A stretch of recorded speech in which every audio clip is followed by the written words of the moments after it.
Hamlet, think of us as of a father, for let the world take note, you are the most immediate to our throne. And with no less nobility of love than that which dearest father bears his son, do I impart toward you.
Though yet of Hamlet, our dear brother's death, the memory be green,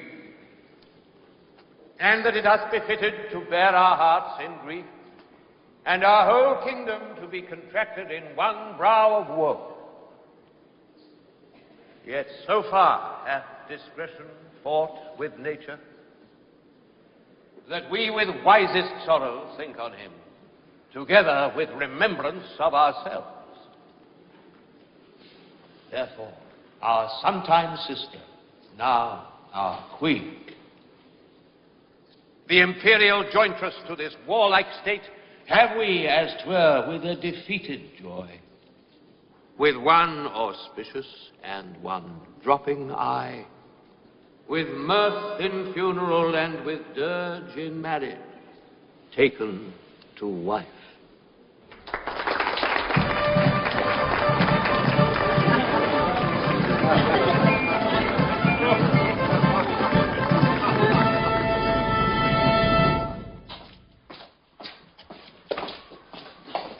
And now, Laertes, what's the news with you? You told us of some suit. What wouldst thou beg, Laertes? My dread lord, my thoughts and wishes bend again toward France. How? And bow them to your gracious leave and pardon. Have you your father's leave? What says Polonius? He hath, my lord, wrung from me my slow leave by laboursome petition. And at last, upon his will, I seal my hard consent. I do beseech you, give him leave to go. Take thy fair hour, Laertes. Time be thine, and thy best graces spend it at thy will. Farewell. Hey!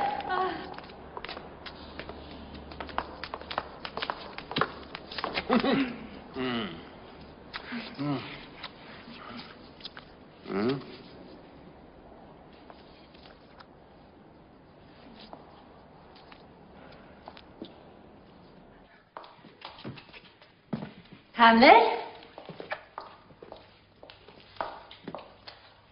Hamlet? And now, my cousin Hamlet, and my son. A little more than kin and less than kind.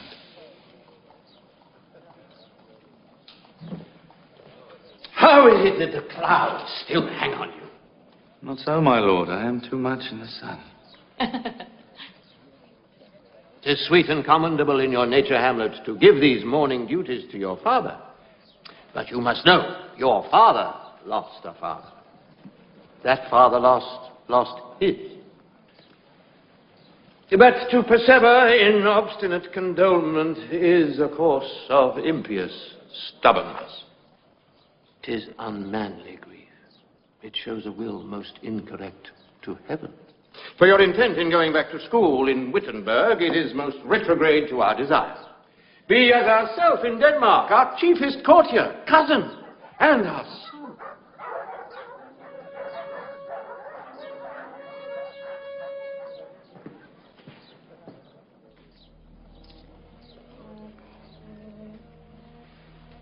Good Hamlet,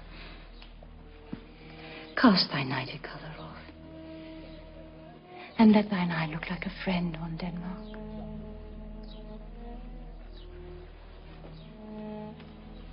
Do not forever with thy veiled lid seek for thy noble father in the dust. Thou know'st his coming. All that lives must die, passing through nature to eternity.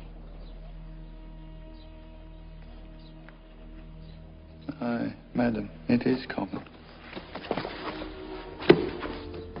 If it be, why seems it so particular with thee? Seems, madam. Nay, it is. I know not seems. 'Tis not alone my inky cloak, good mother, together with all forms, modes, shapes of grief that can denote me truly. These indeed seem, for they are actions that a man might play. But I have that within which passes show. These but the trappings and the suits of woe. Let not thy mother lose her prayers, Hamlet.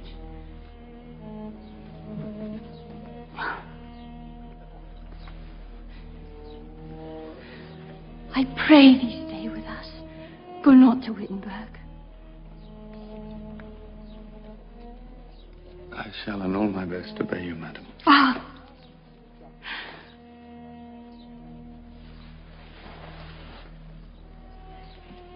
This gentle and unforced accord sits smiling to my heart.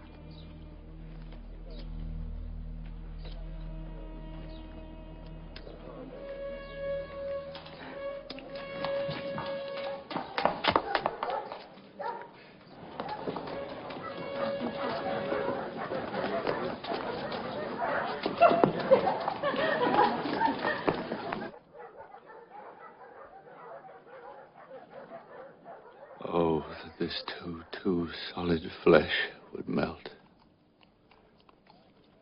thaw and resolve itself into a dew. Or that the everlasting had not fixed his cannon against self-slaughter. Oh, God, how weary, stale, flat, and unprofitable seem to me all the uses of this world. Fie on't. Fie, 'tis an unweeded garden that grows to seed. Things rank and gross in nature possess it merely. That it should come to this. But 2 months dead. Nay, not so much, not 2. So excellent a king that was to this Hyperion, to a Satyr. So loving to my mother that he might not beteem the winds of heaven visit her face too roughly. Heaven and earth, must I remember? Why, she would hang on him as if increase of appetite had grown by what it fed on. And yet, within a month, let me not think on't. Frailty, thy name is woman.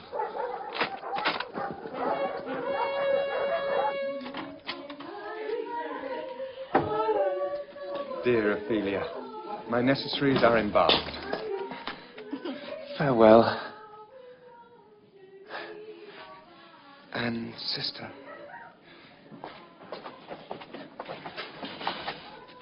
the Hamlet and the trifling of his favour, hold it a fashion and a toy in blood, no more. No more but so. Think it no more. Perhaps he loves you now, but you must fear. His greatness weighed, his will is not his own. For he himself is subject to his birth. He may not, as unvalued persons do, carve for himself, for on his choice depends the safety and health of this whole state.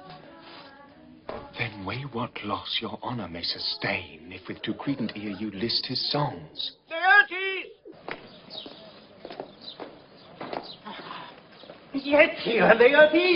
Aboard, for shame! The wind sits in the shoulder of your sail and you are stayed full. There, my blessing with thee. These few precepts in thy memory look thou character. Give thy thoughts no tongue, nor any unproportioned thought his act. Be thou familiar, but by no means vulgar. Oh. Those friends thou hast, and their adoption tried, grapple them unto thy soul with hoops of steel. Beware of entrance to a quarrel, but being in, bear it, that the opposed may beware of thee. Give every man thine ear, but few thy voice. Costly thy habit, as thy purse can buy, but not expressed in fancy, rich, not gaudy, for the apparel oft proclaims the man. Neither a borrower nor a lender be, for loan oft loses both itself and friend, and borrowing dulls the edge of husbandry.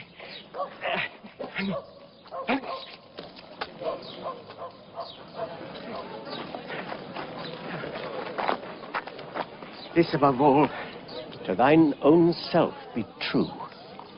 And it must follow as the night the day, thou canst not then be false to any man.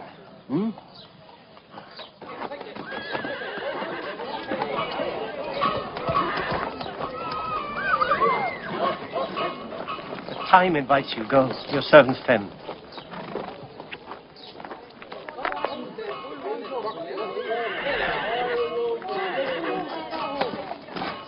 Farewell, Ophelia, and remember well what I have said to you. It is in my memory locked, and you yourself shall keep the key of it.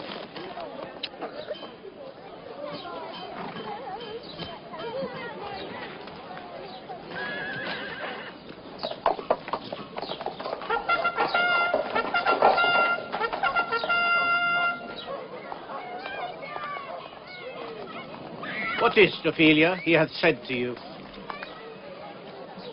So please you, something touching the Lord Hamlet. Marry, well bethought. 'Tis told me he hath very oft of late given private time to you. He hath, my lord, of late made many tenders of his affection to me. Affection? Huh. Do you believe his tenders, as you call them? I do not know, my lord, what I should think. I will teach you. Tender yourself more dearly. My lord, he hath importuned me with love in honourable fashion. Aye, fashion they call it. Go to! And has given countenance to his speech, my lord, with almost all the holy vows of heaven. Aye, springes to catch woodcocks. I do know when the blood burns how prodigal the soul lends the tongue vows. I will not in plain terms from this time forth have you give words or talk with the Lord Hamlet. Look to it, I charge you. Come your ways.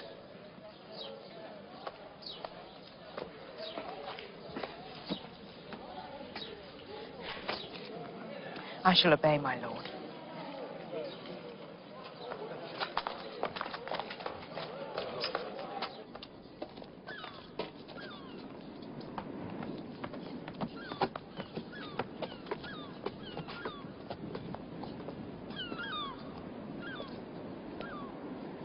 Hail to your lordship. Horatio, or I do forget myself.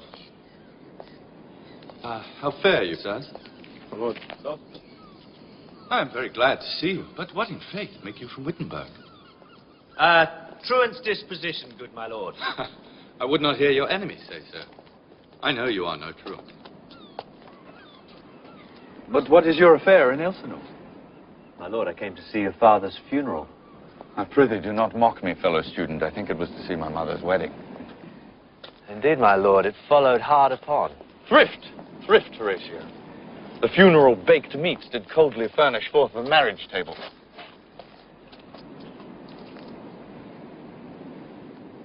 Would I had met my dearest foe in heaven, or ever I had seen that day, Horatio. My father, methinks I see my father. I saw him once. He was a goodly king. He was a man, taken for all in all. I shall not look upon his like again. My lord. I think I saw him yesternight. Saw? Who? My lord, the king, your father. The king, my father. Season your admiration for a while with an attent ear till I may deliver upon the witness of these gentlemen this marvel to you.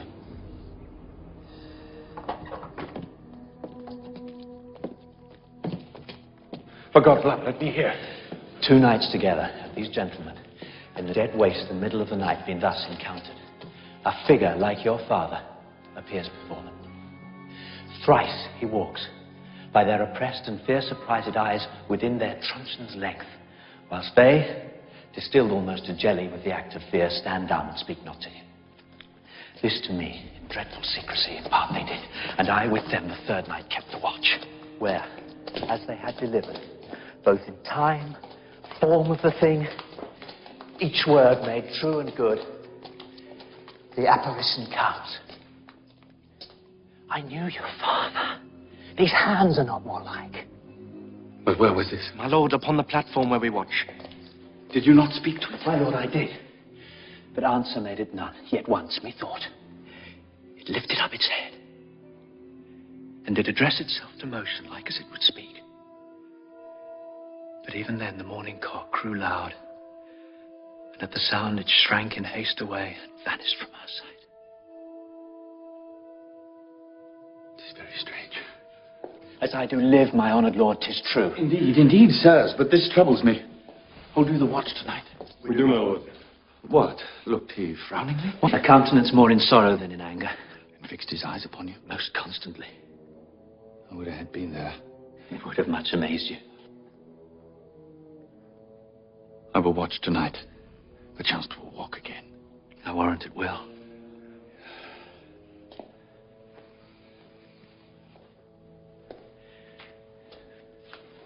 If you have hitherto concealed this sight, let it be tenable in your silence still. Our duty to your honor. Your love is as mine to you. Farewell. My father's spirit. All is not well. I doubt some foul play. Would the night will come. Till then, sit still, my soul. Foul deeds will rise, though all the earth o'erwhelm them to men's eyes.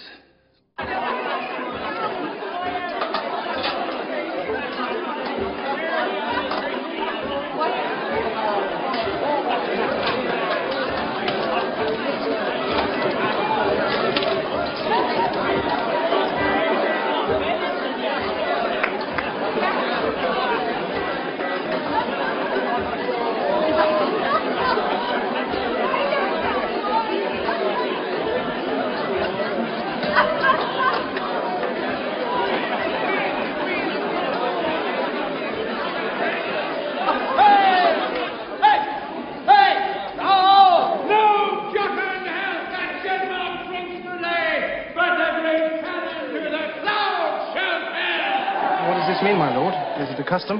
Aye, marry, is't. But to my mind, a custom more honored in the breach than the observance.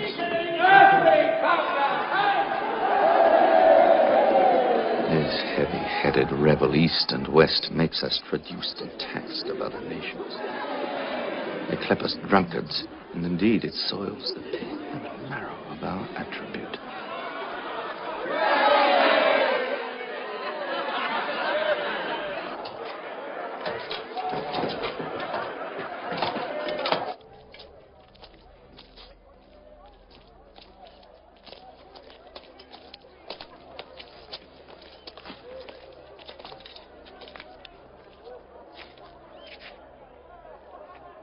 The air bites shrewdly. It is very cold. What hour now? It draws near the season wherein the spirit held his wont to walk.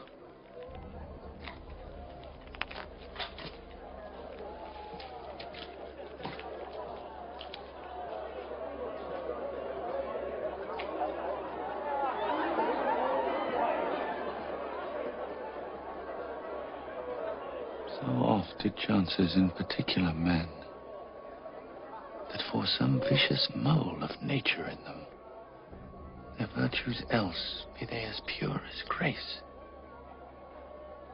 shall in the general censure take corruption from that particular fault.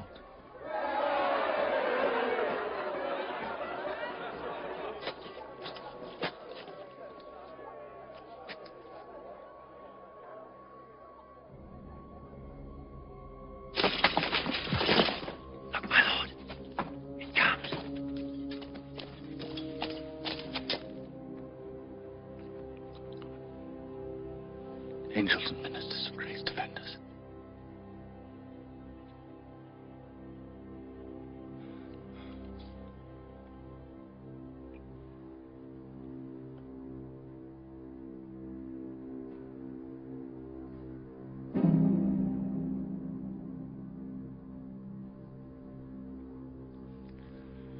Be thou a spirit of health or goblin damned. Bring with thee airs from heaven or blasts from hell. Be thy intents wicked or charitable, I will speak to thee. I'll call thee Hamlet. King, Father, Royal Dane.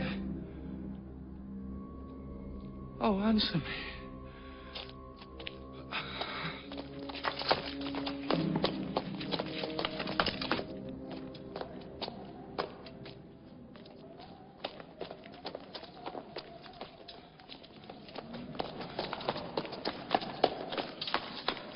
Do not, my lord. Why? What should be the fear? I do not set my life at a pin's fee. And for my soul, what can I do to that? Being a thing immortal as itself. What if it tempts you toward the flood, my lord? Or to the dreadful summit of the cliff that beetles o'er his base into the sea, and there assume some other horrible form which might deprive your sovereignty of reason and draw you into madness? Think of it.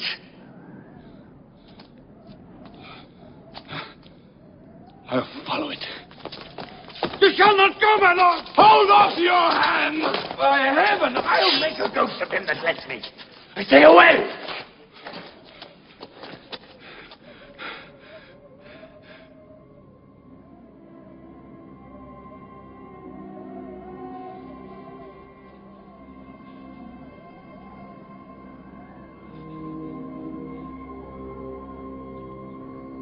Go on. I'll follow thee.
I am thy father's spirit, doomed for a certain term to walk the night, and for the day confined to fast in fires, but that I am forbid to tell the secrets of my prison house. I could a tale unfold, whose lightest word would harrow up thy soul. List, list, oh list. If thou didst ever thy dear father love, revenge his foul and most unnatural murder. Murder? Murder most foul, as in the best it is, but this most foul, strange, and unnatural. 'Tis given that sleeping in my orchard a serpent stung me. But know, thou noble youth, the serpent that did sting thy father's life now wears his crown. Oh, my prophetic soul. My uncle. By that incestuous, that adulterous beast, with witchcraft of his wit, with traitorous gifts, won to his shameful lust the will of my most seeming virtuous queen. But soft.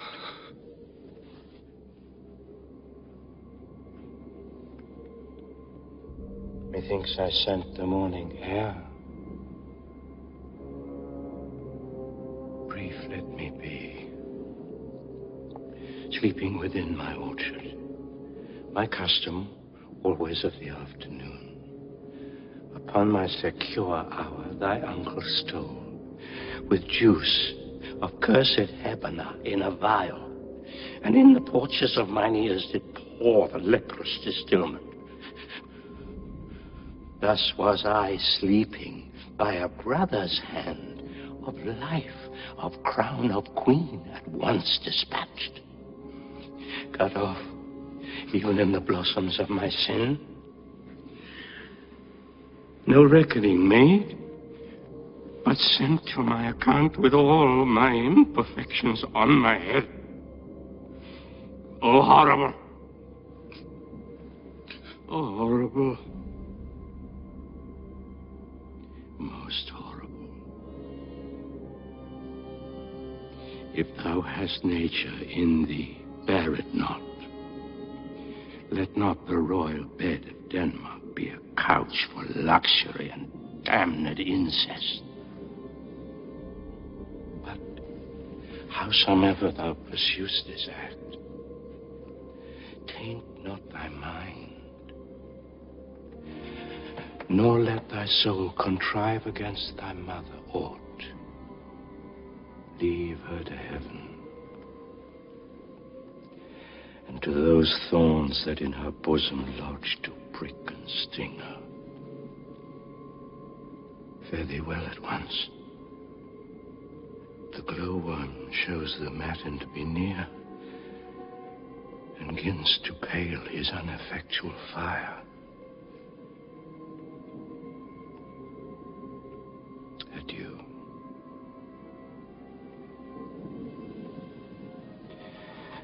Adieu.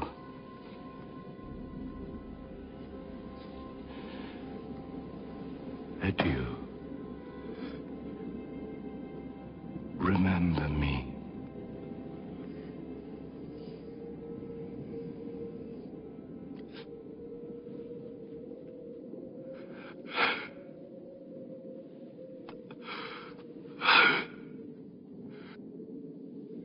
Remember thee? Aye, thou poor ghost. Whiles memory holds a seat in this distracted globe, remember thee. Yea, from the table of my memory I'll wipe away all trivial fond records, and thy commandment all alone shall live within the book and volume of my brain, unmixed with baser matter. Yes, by the heaven.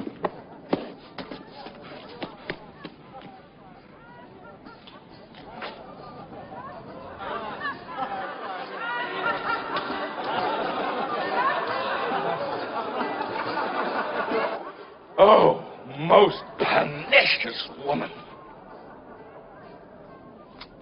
Oh, villain! Villain! Smiling, damned villain! My table's meted as I set it down, that one may smile and smile and be a villain!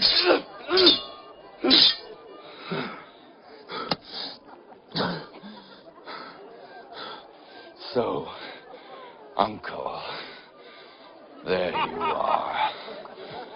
Now to my word. It is adieu, adieu. Remember me. I have sworn.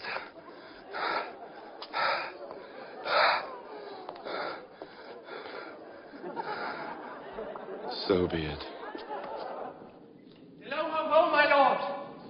Hello, ho, ho, my lord. Hello, ho, ho, boy. Come, bird, come.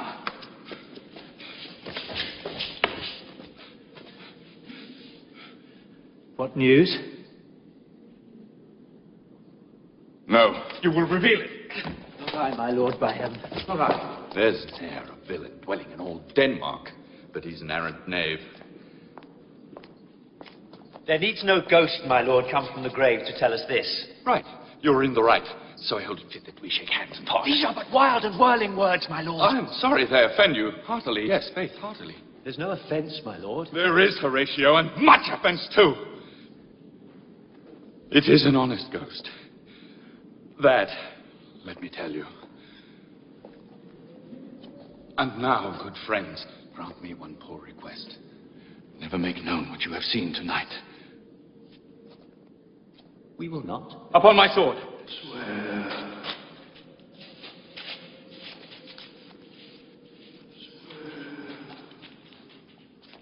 Swear by my sword. Never to speak of this that you have seen.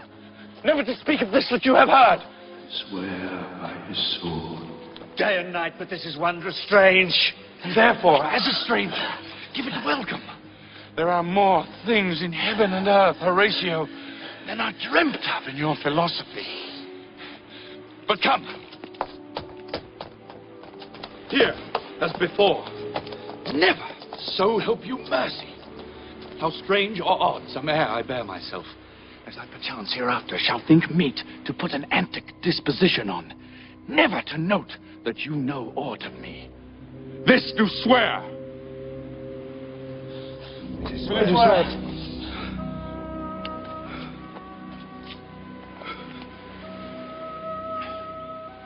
Rest.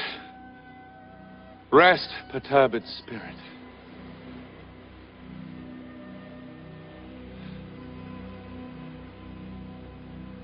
Time is out of joint. Oh, cursed spite, that ever I was born to set it right.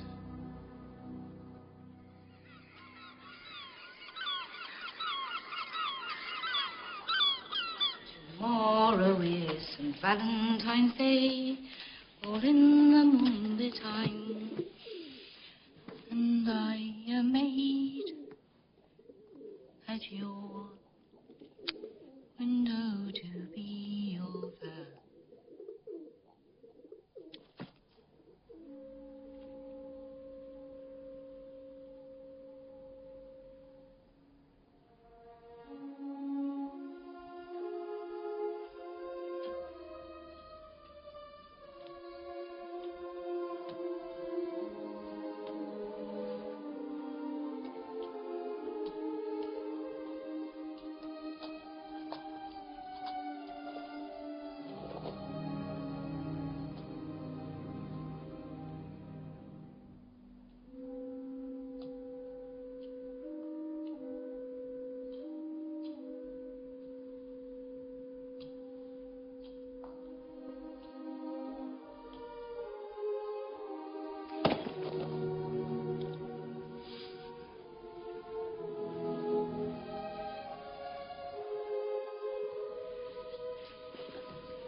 My lord.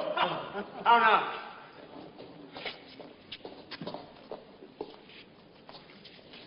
I think it sure that I have found the very cause of Hamlet's lunacy. Oh, speak on that I do long to hear. My liege and madam, to expostulate what majesty should be, what duty is. Why, day is day, night is night, and time is time. We're nothing but a waste, night, day, and time. Therefore, since brevity is the soul of wit, I will be brief. Your noble son is mad. No, mad call I it. For to define true madness, what is but to be nothing else but mad, but let that go. More matter with less art. Oh, madam, I swear I use no art at all. That he is mad, 'tis pity, 'tis true. 'Tis true, 'tis pity, and pity 'tis true. A foolish figure, but farewell it, for I will use no art. Mad, let us grant him then. And now remains that we find out the cause of this effect. Or rather say the cause of this defect, for this effect defective comes by cause, thus it remains, and the remainder thus perpend. Oh. Yeah. I have a daughter.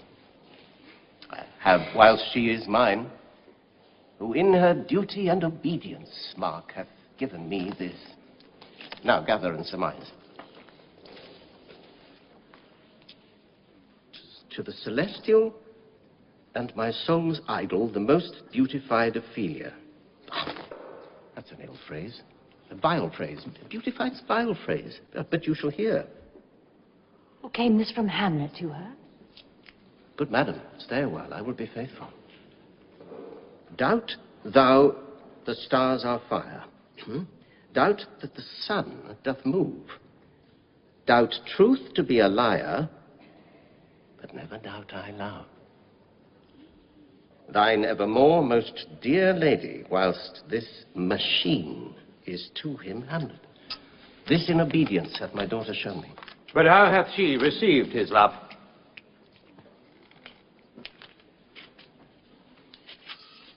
What do you think of me? As of a man faithful and honorable. I would fain prove so. And my young mistress, thus I did bespeak. That she should lock herself from his resort. Thus he repelled. A short tale to make. Fell into a sadness, then into a fast, thence to a lightness, and by this declension into the madness, wherein now he raves and all we mourn for.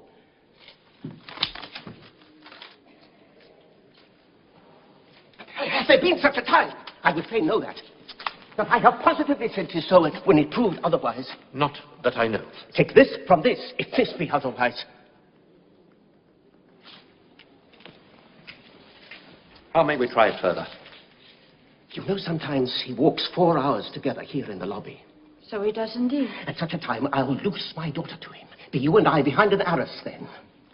Mark the encounter. If he love her not, and be not from his reason fallen thereon, let me be no assistant for a state. But look where sadly the poor wretch comes reading.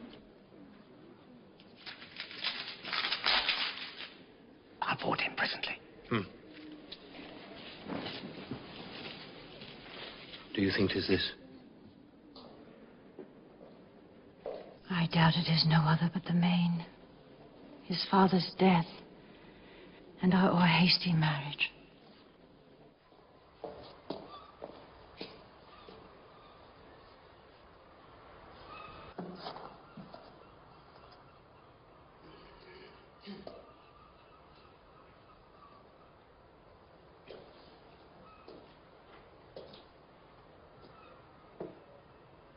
Do you know me, my lord? Excellent. Well, you are a fishmonger. No, not I, my lord. Then how would you were so honest a man? Honest, my lord? Sir, to be honest as this world goes is to be one man picked out of 10,000. For if the sun breed maggots in a dead dog, being a good kissing carrion, have you a daughter? I have, my lord. Let her not walk the sun. Conception is a blessing, but as your daughter may conceive, friend, look to it.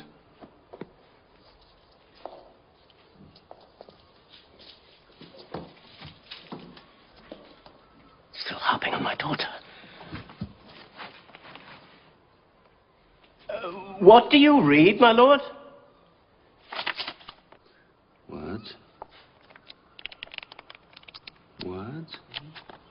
Words. What is the matter, my lord? Between who? The matter that you read. Slanders, sir. For the satirical rogue says here that old men have grey beards, that their faces are wrinkled, their eyes purging thick amber and plum tree gum, and that they have a plentiful lack of wit, together with most weak hands. How pregnant sometimes his replies are. All of which, sir, I most powerfully and potently believe. Yet I hold it not honesty to have it thus set down. For you yourself, sir, should be old as I am, if, like a crab, you could go backward.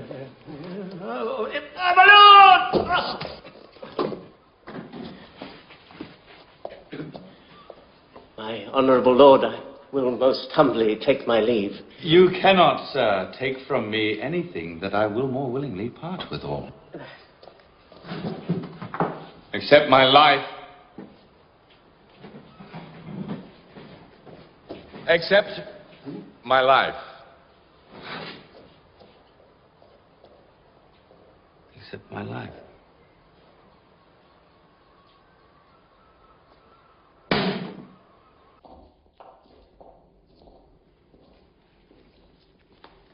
Ophelia, I do wish that your good beauties be the happy cause of Hamlet's wildness. So shall I hope your virtues will bring him to his wonted way again, to both your honours.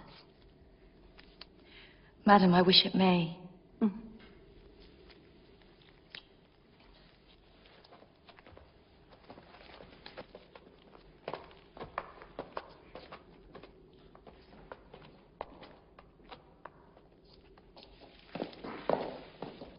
Ophelia, walk you here. Gracious, so please you, we will bestow ourselves. Read on this book. He is coming. Let us withdraw, my lord.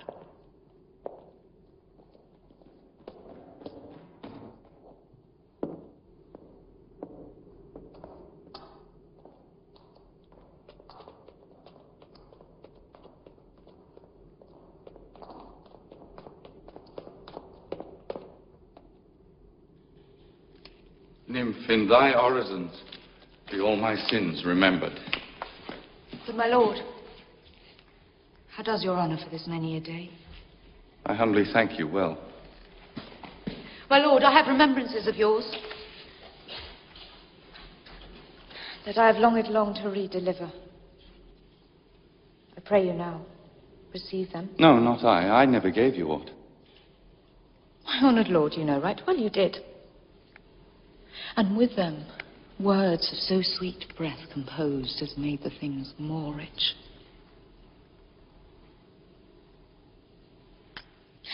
Their perfume lost, take these again. There, my lord.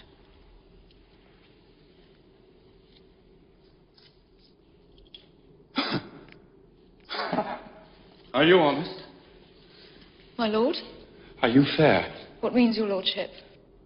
That if you be honest and fair, your honesty should admit no discourse to your beauty. Could beauty, my lord, have better commerce than with honesty? I did love you once. Indeed, my lord, you made me believe so. You should not have believed me. I loved you not. Where's your father? At home, my lord. Let the doors be shut upon him, that he may play the fool nowhere but in his own house. If thou dost marry, I'll give thee this plague for thy dowry. Be thou as chaste as ice, as pure as snow. Thou shalt not escape calumny. Or if thou wilt needs marry, marry a fool. For wise men know well enough what monsters you make of them. I have heard of your paintings well enough. God hath given you one face, and you make yourselves another. You jig and amble, and you lisp. You nickname God's creatures, and make your wantonness your ignorance. Go, I'll no morals. It has made me mad. I say we will have no more marriage. Those that have married already, all but one shall live. The rest shall keep as they are.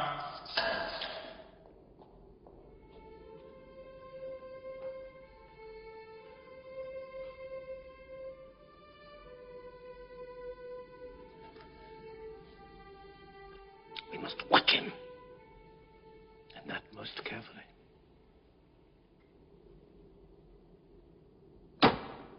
I have in quick determination thus set it down. He shall with speed to England for the demand of our neglected tribute. Haply the seas and countries different with variable objects shall expel this something settled matter in his heart.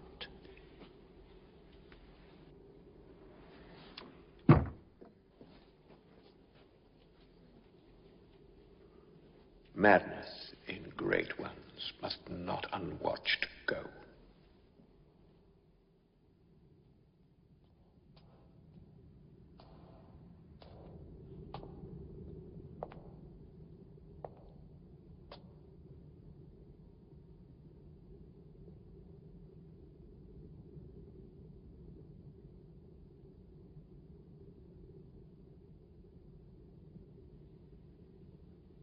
To be or not to be, that is the question.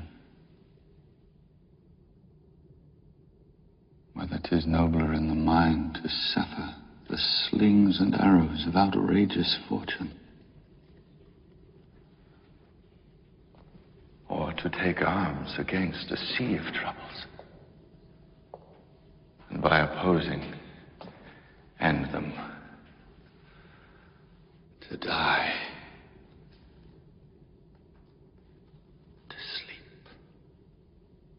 No more.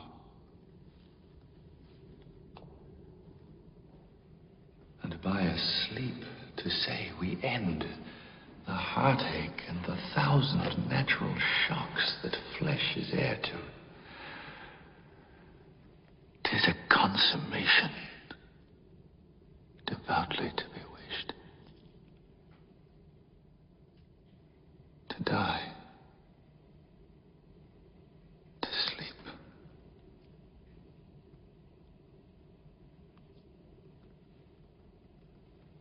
To sleep, perchance to dream. Aye, there's the rub. For in that sleep of death, what dreams may come, when we have shuffled off this mortal coil, must give us pause. There's the respect that makes calamity of so long life.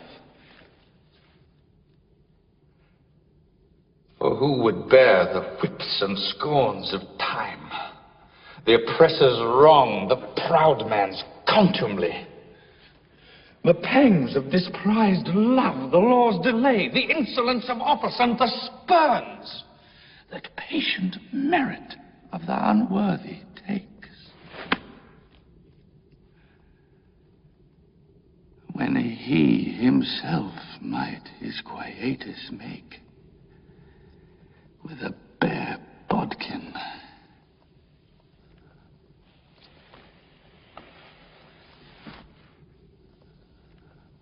Who would fardels bear to grunt and sweat under a weary life, but that the dread of something after death, the undiscovered country from whose bourne no traveler returns, puzzles the will, and makes us rather bear those ills we have than fly to others that we know not of. Thus conscience does make cowards of us all, and thus the native hue of resolution is sicklied o'er with the pale cast of thought, and enterprises of great pitch and moment with this regard their currents turn awry, and lose the name of action.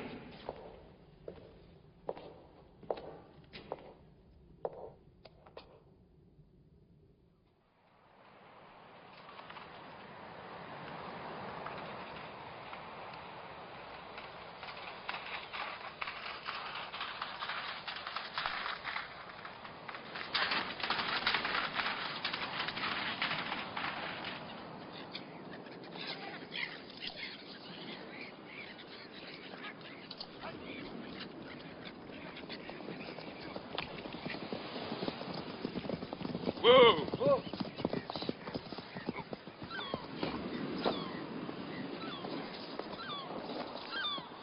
My honored lord! My most dear lord! My excellent good friend! How dost thou, Guildenstern? Rosencrantz. Good lad. How do you both? What have you, my good friends, deserved at the hands of fortune that she sends you to prison hither? Prison, my lord? Denmark's a prison. Oh, we think not so, my lord. Why, then, 'tis none to you. For there is nothing good or bad but thinking makes it so. To me, it is a prison. Why, then your ambition makes it one. That is too narrow for your mind. Oh, God! I could be bounded in a nutshell and count myself a king of infinite space. Were it not that I have had bad dreams. Which dreams indeed are ambition. For the very substance of the ambitious is merely the shadow of a dream. Shall we away? For by my fay I cannot reason.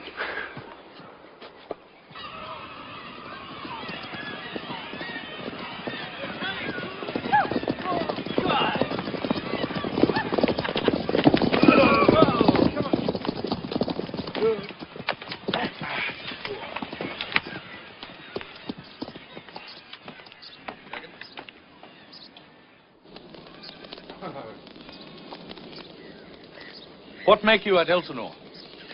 To visit you, my lord. No other occasion? Beggar that I am even poor in thanks. But my dear friends, were you not sent for? Is it your own inclining? Is it a free visitation? Come, deal justly with me. Come, nay, speak. What should it be said?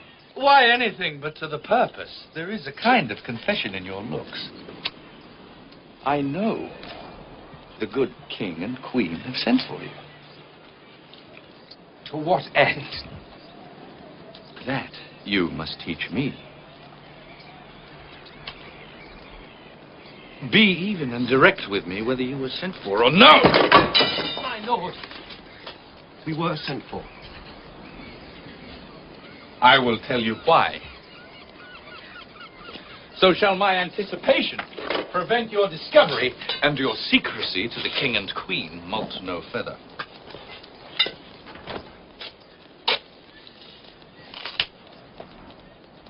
I have of late, but wherefore I know not, lost all my mirth, forgone all custom of exercises.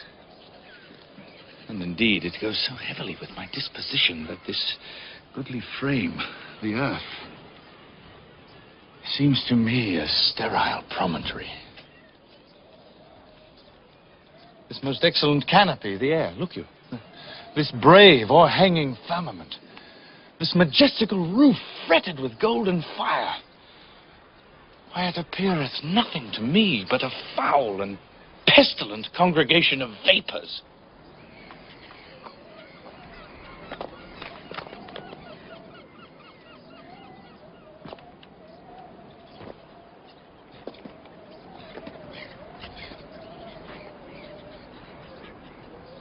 Piece of work is a man. How noble in reason. How infinite in faculties. In form and moving, how express and admirable. In action, how like an angel. In apprehension, how like a god. The beauty of the world. The paragon of animals. And yet to me, what is this quintessence of dust? Man delights not me. No. Nor woman neither, though by your smiling you seem to say so. There's no such stuff in my thoughts. Why did you laugh then when I said man delights not me? To think, my lord, if you delight not in man, what Lenten entertainment the players shall receive.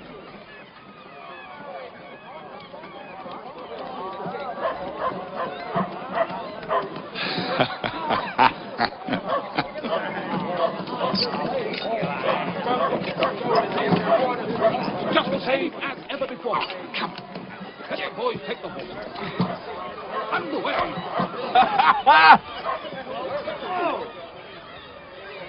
Masters, you are welcome to Elsinore.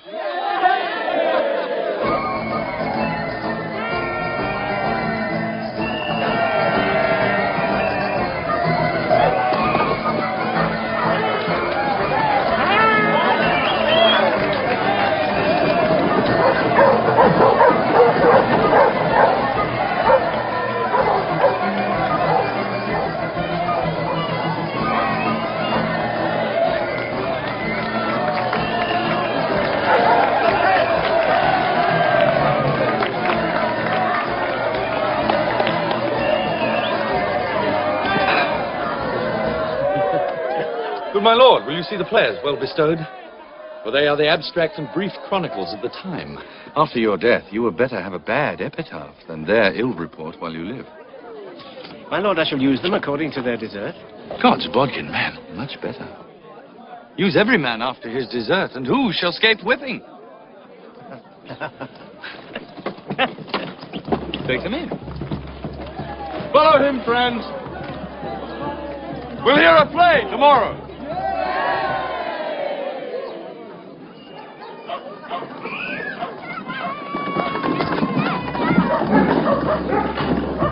My lord! My lord, Hamlet! Gentlemen, you are welcome to Elsinore. But my uncle, father, and aunt mother are deceived. In what, my dear lord? I am but mad north-northwest. When the wind is southerly, I know a hawk from my handsaw.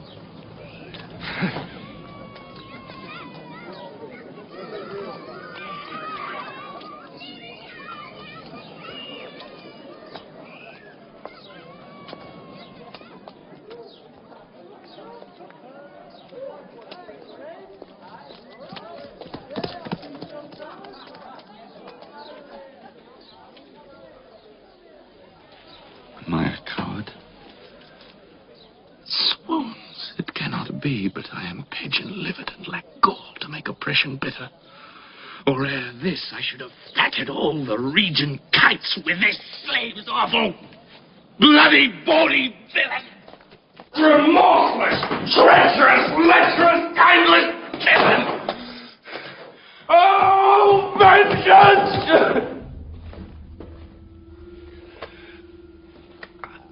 Why, what an ass am I?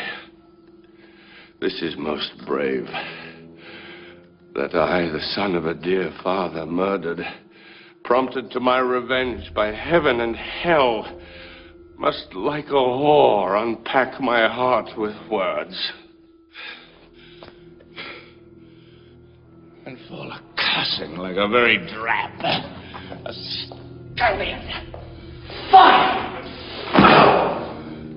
About my brains.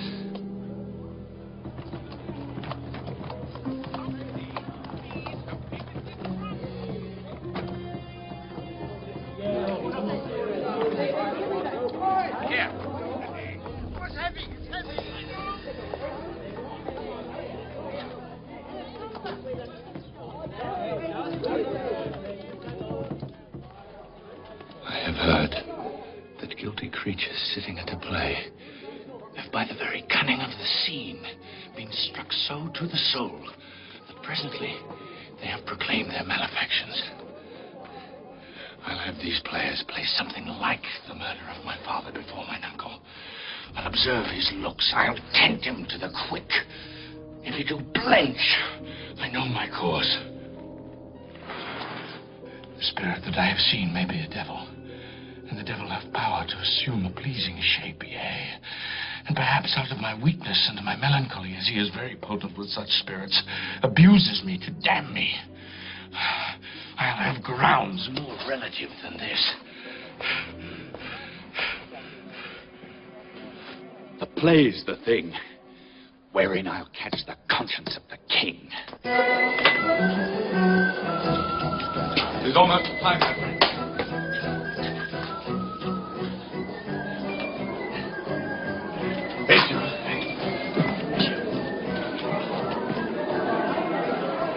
Observe my uncle. If his occulted guilt do not itself unkennel in one speech, then Then it is a damned ghost that we have seen, and my imagination's all afoul. I must be idle. Get you a place. Well, my lord.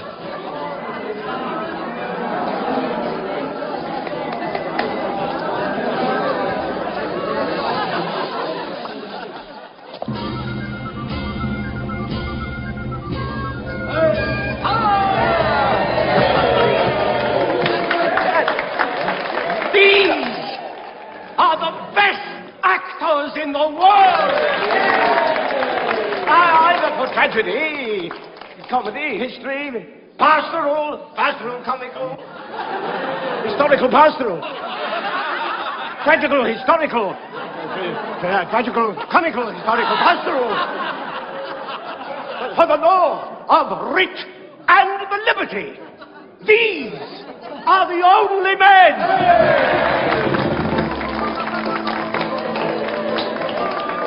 My lord, you played once at the university, you said. That did I, my lord, and was accounted a good actor. What did you enact? I did enact Julius Caesar. He was killed in the Capitol. Brutus killed me. It was a brute part of him to kill so capital a count there. How fares our cousin Hamlet? Excellent, your faith. Of the chameleon's dish. I eat the air, promise crammed. Come hither, my dear Hamlet. Sit by me. No, good mother. Here's metal more attractive. Lady, shall I lie in your lap? No, my lord. I mean, my head upon your lap. Aye, my lord. Do you think I meant country matters? I think nothing, my lord. It's a fair thought to lie between maids' legs. What is, my lord? Nothing. You are merry, my lord. Who, I? Aye, my lord. Oh, God. What should a man do but be merry? For look you how cheerfully my mother looks. And my father died within 2 hours. Nay, it is twice 2 months, my lord. So long? Oh, heavens. Died 2 months ago and not forgotten yet. Then there's hope a great man's memory may outlive his life half a year.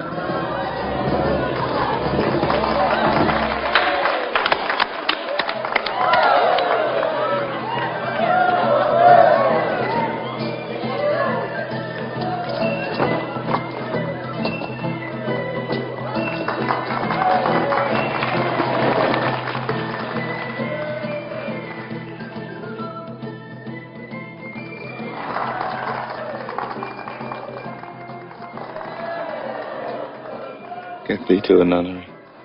Why, wouldst thou be a breeder of sinners? I am myself indifferent, honest. But yet I could accuse me of such things. It were better my mother had not borne me. I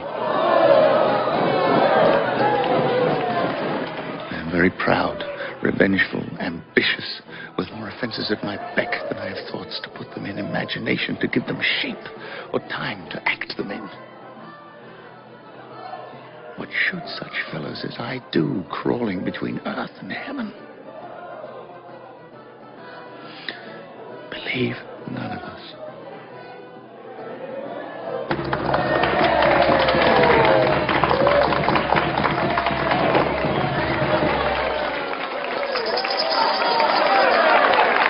For us, for our tragedy, here stooping to your clemency, we beg your hearing patiently.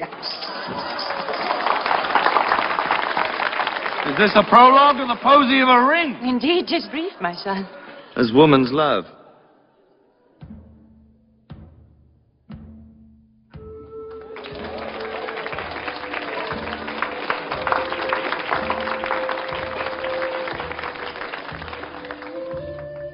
"'Tis 30 years since Hymen did our hands unite commutual in most sacred bands.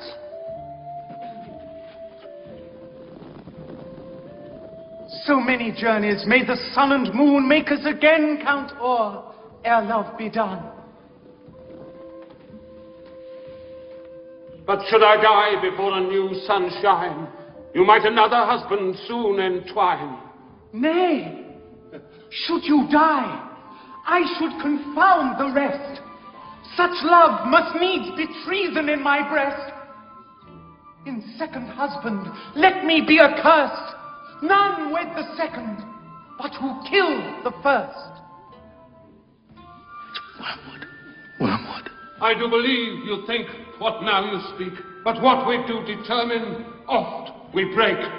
This world is not for aye, nor is it strange that even our loves should with our fortunes change.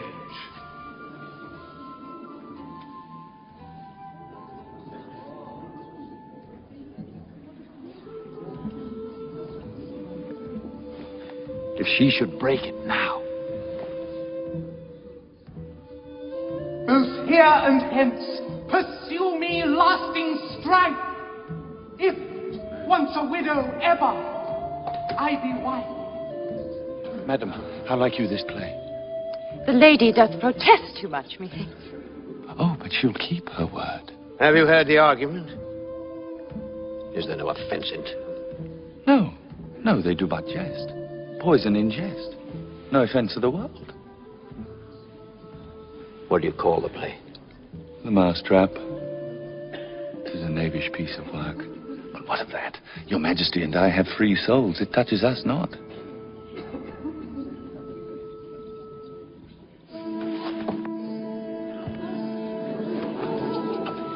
This is one Lucianus, nephew to the king. You are as good as a chorus cousin. His name's Gonzago. Wait. You shall see anon how the murderer gets the love of Gonzago's wife.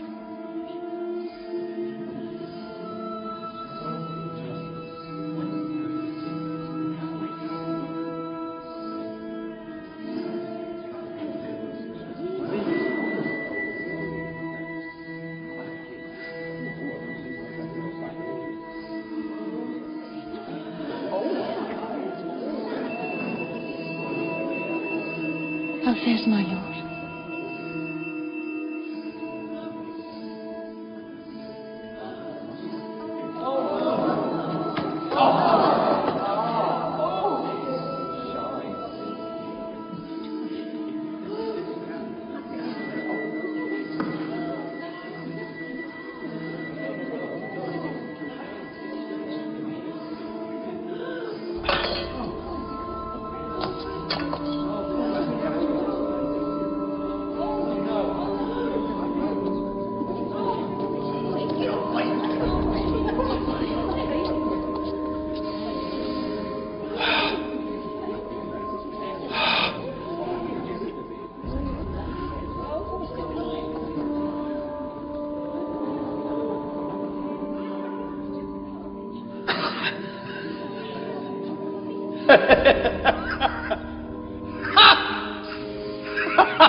Give me some light! Light! Give all the flame!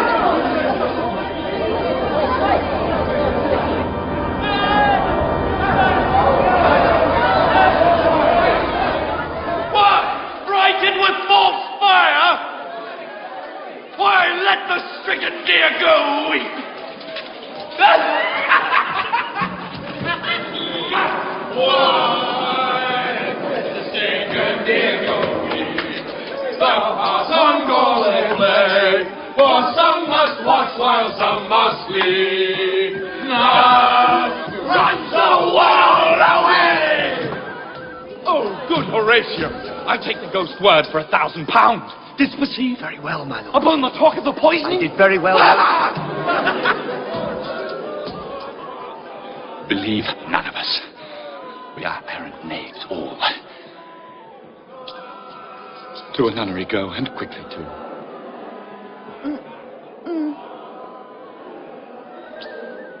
Oh well.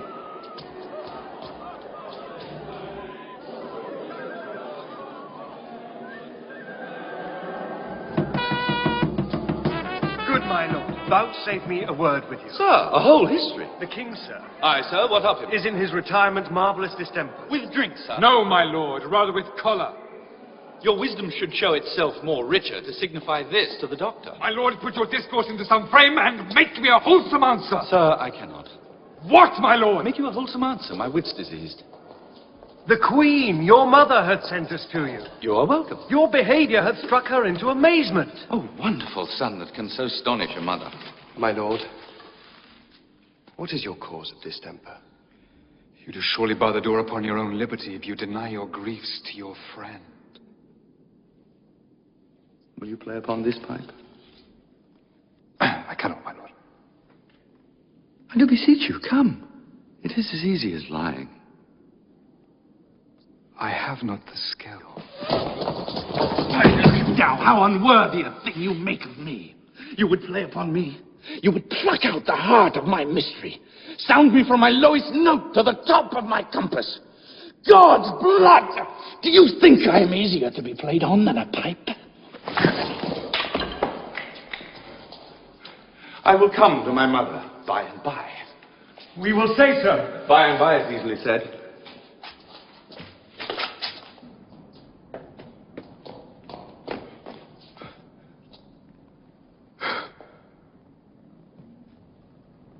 Tis now the very witching time of night, when churchyards yawn and hell itself breathes out contagion to this world.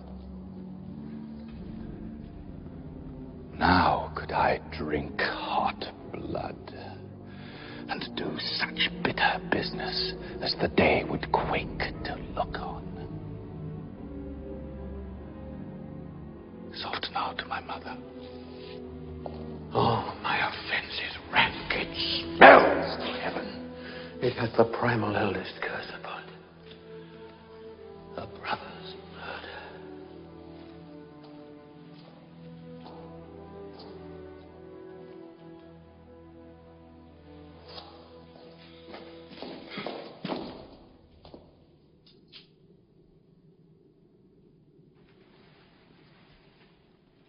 Now might I do it, Pat? Now he's praying, and now I'll do it. And so he goes to heaven, and so am I revenged. That would be scanned. A villain kills my father, and for that I, his sole son, do this same villain send to heaven, when he is fit and seasoned for his passage. Why, this is hire and salary, not revenge. Oh! Wretched state! Oh, bosom black as death! No. When he is drunk, asleep, or in his rage, or in the incestuous pleasure of his bed, then trip him that his heels may kick at heaven, and that his soul may be as damned and black as hell whereto it goes. Now to my mother. Meet that some more audience than a mother should overhear. Wait! I hear him coming. Mother! You be round with him. Fear me not.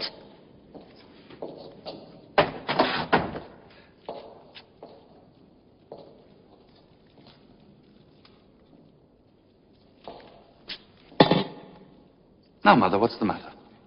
Hamlet, thou hast thy father much offended. Mother, you have my father much offended. Oh, come. You answer with an idle tongue. Go, you question with a wicked tongue. Why, how now, Hamlet? What's the matter now? Have you forgot me? No, by the rood, not so. You are the queen, your husband's brother's wife, and would it were not so, you are my mother. Nay, then, I'll set those to you that can speak.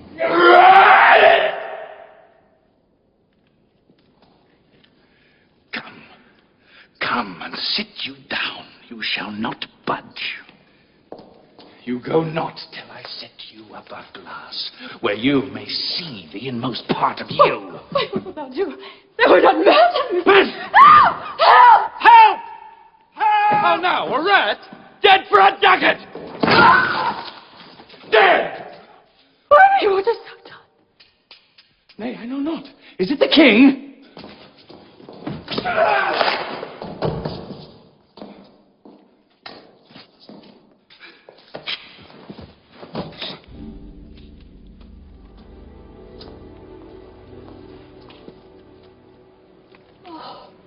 What a rash and bloody deed is this. A bloody deed almost as bad, good mother, as kill a king and marry with his brother. As kill a king? Aye, lady, it was my word. Wretched, rash, intruding fool, farewell. I took thee for thy better. Take thy fortune. Thou find'st to be too busy is some danger. Leave wringing of your hands. Please sit you down and let me wring your heart, for so I shall, if it be made of penetrable stuff. What have I done, that thou darest wag thy tongue in noise so rude against me? Such an act that blurs the grace and blush of modesty, calls virtue hypocrite, makes marriage vows as false as dicers' own. I mean, what act?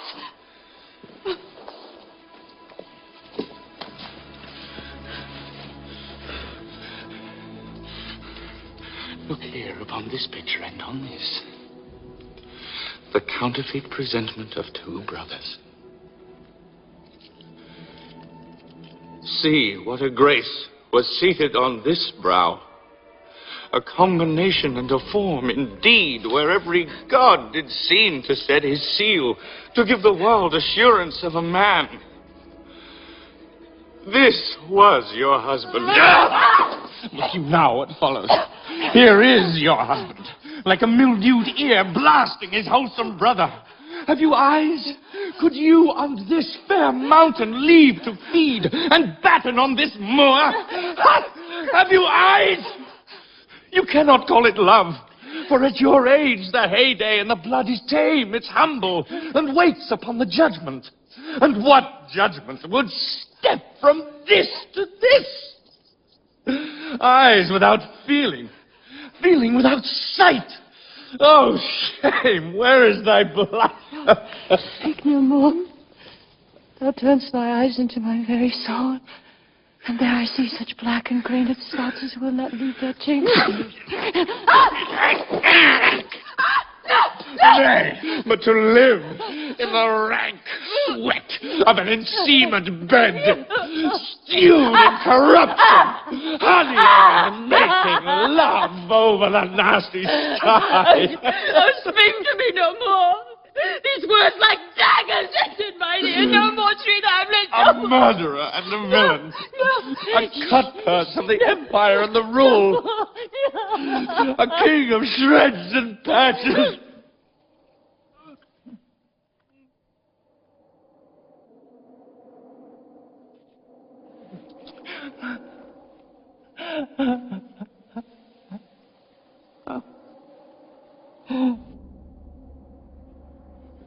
Oh, save me and hover on me with your wings, you heavenly gods.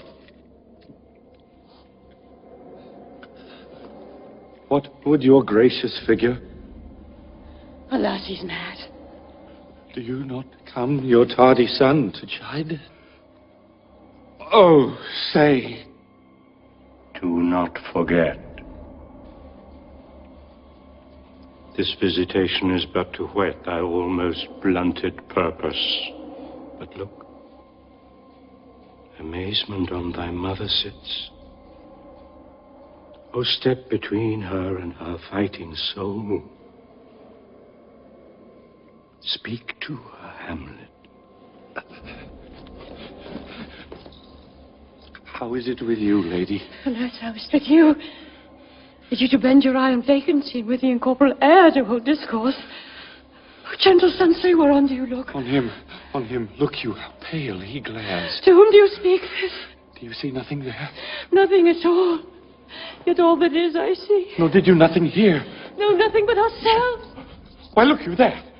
Look how it steals away, my father in his habit as he lived. This is the very coinage of your brain. It is not madness that I have uttered. Mother, for love of grace, lay not that flattering unction to your soul, that not your trespass, but my madness speaks. Confess yourself to heaven. Repent what's past, avoid what is to come, and do not spread the compost on the weeds to make them ranker. Hamlet, thou hast cleft my heart in twain. Oh, throw away the worser part of it, and live the purer with the other half.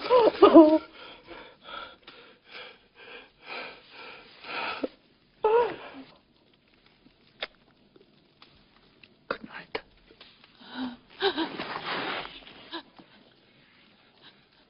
And when you are desirous to be blessed, I a blessing beg of you.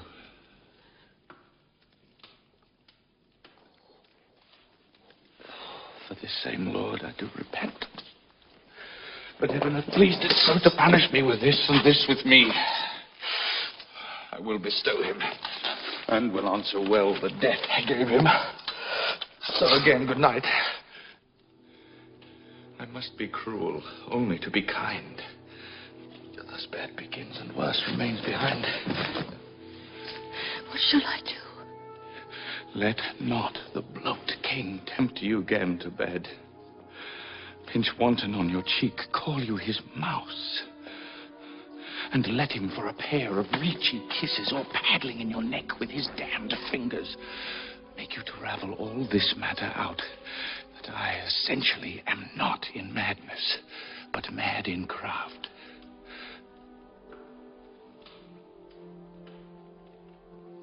Be thou assured, if words be made of breath, and breath of life, I have no life to breathe what thou hast said to me. Mother, good night indeed.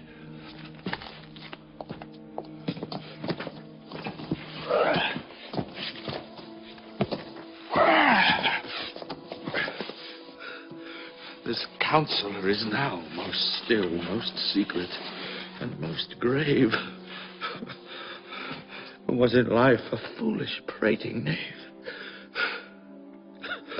Come, sir, to draw toward an end with you. Good night, Mother.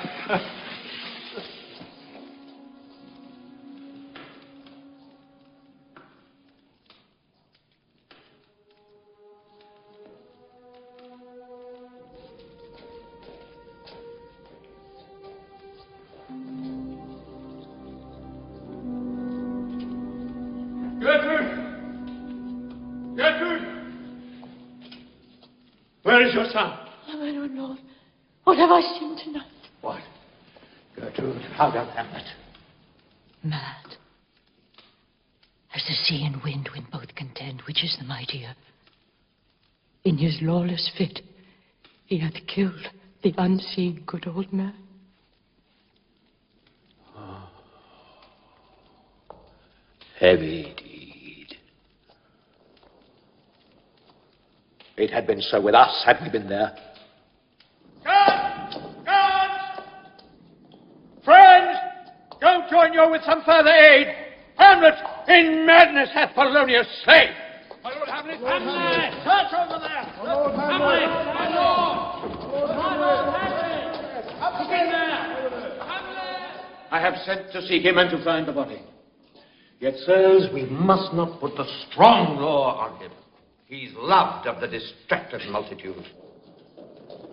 Now, what hath befallen? Where the dead body is bestowed, my lord, we could not get from him. But where is he? Now, Hamlet. Where's Polonius? At supper. At supper? Where? Not where he eats, but where he is eaten. A certain convocation of politic worms are e'en at him. Alas. A man may fish with the worm that hath ate of a king, and eat of the fish that fed of that worm. What dost thou mean by this? Nothing. To show you how a king may go a progress through the guts of a beggar.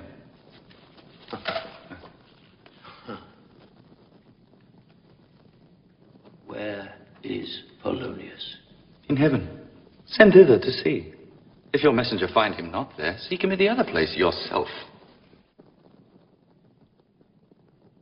But if indeed you find him not within this month, you shall nose him as you go up the stairs into the lobby. Go seek him there. He will stay till you come. Hamlet, this deed for thine especial safety must send thee hence. Therefore prepare thyself for England. For England? Aye, Hamlet. Good. So is it, if thou knewest our purposes. I see a cherub that sees them. But come, for England. Farewell, dear mother. Thy loving father, Hamlet. My mother.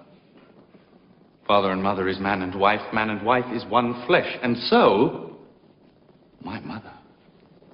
Come, for England.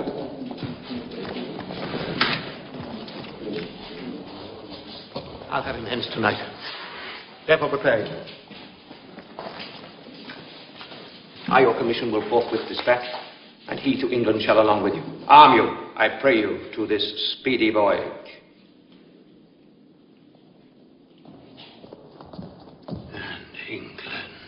If, my love, thou hold'st at aught, thou mayst not stop our process, which imports, by letters that these worthy men must bear, the present death of Hamlet. Do it, England.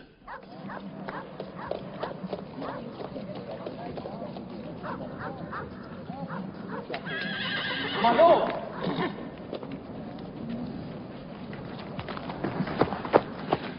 I must to England, you know that.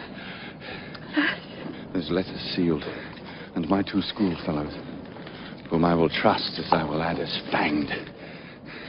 They bear the mandate. They must sweep my way and marshal me to knavery. Let it work. For I will delve 1 yard below their minds and blow them at the moon.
From another one. By his cockle hat and staff and his sandal shoon.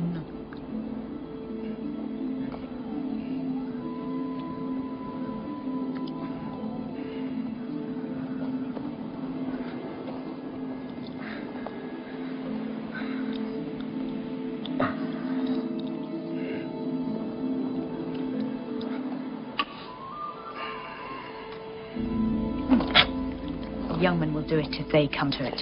By cock they are to blame. For she before you tumbled me, you promised me to wed. So would I had done by yonder sun. And thou hadst not come to my bed. Come, my lady.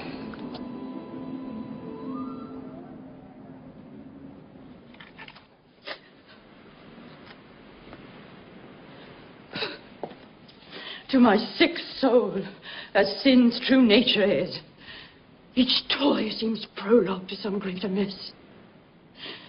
So full of artless jealousy is guilt, it spills itself in fearing to be spilt.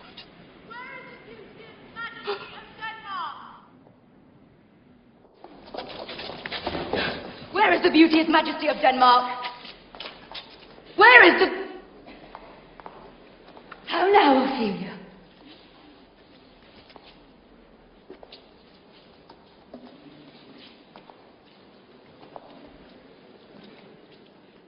He is dead and gone, lady. He is dead and gone. At his head a grass green tuft, at his heels a stone.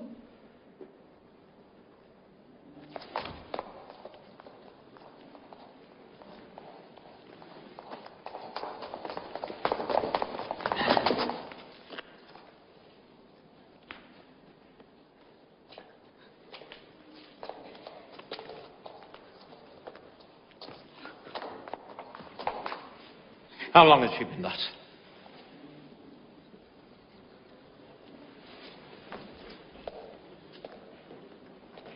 How do you, pretty lady? Well, God ill you.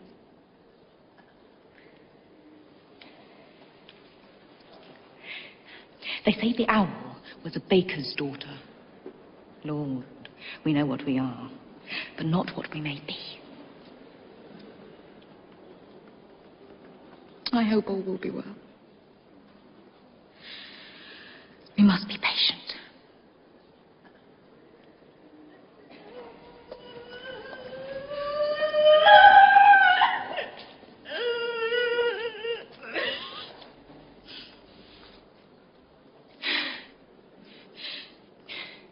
I cannot choose but weep. To think they would lay him in the cold crown.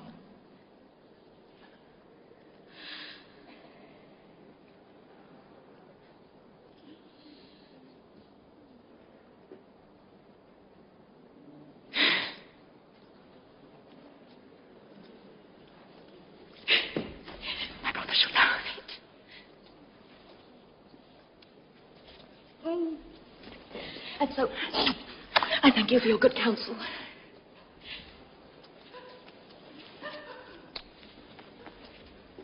Come, my coach.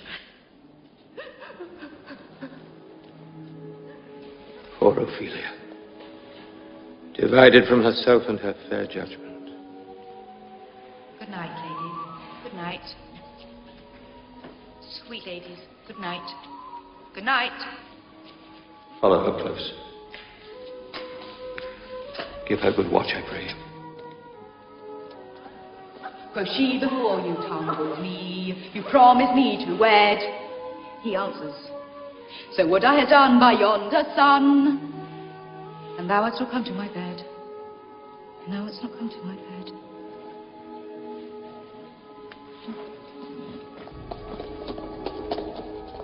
Oh, Gertrude, Gertrude. When sorrows come, they come not single spies, but in battalions.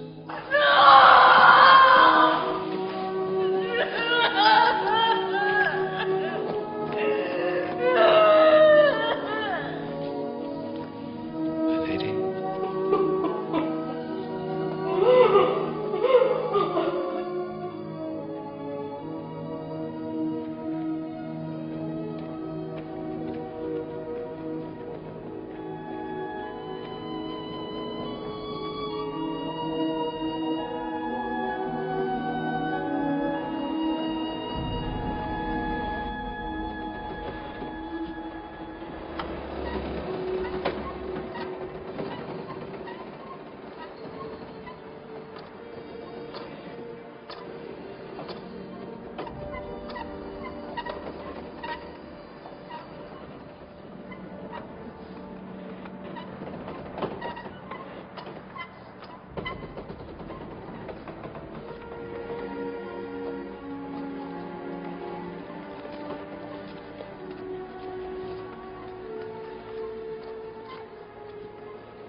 By letters that these worthy men must bear, the present death of Hamlet. Do it, England.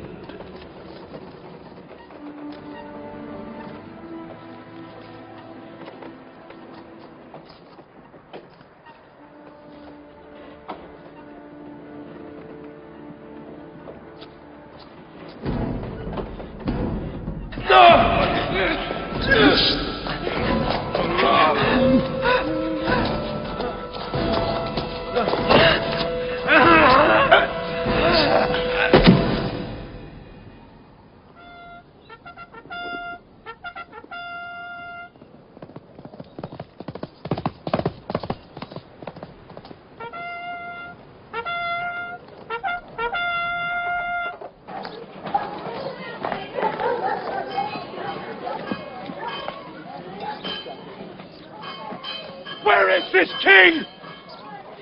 Let him stand before me! Where is the king? Hey, my lord Laertes. Hold it! Oh, the vile king! Give me my father! Calmly, good Laertes. Let him go. And do not fear our person. Where is my father? Dead. Let come what comes.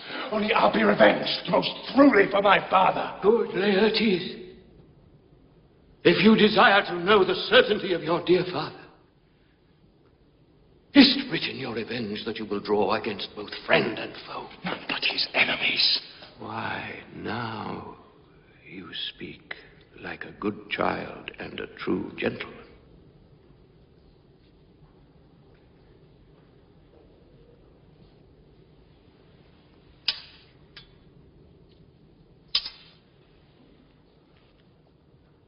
That I am guiltless of your father's death, and am most sensibly in grief for it.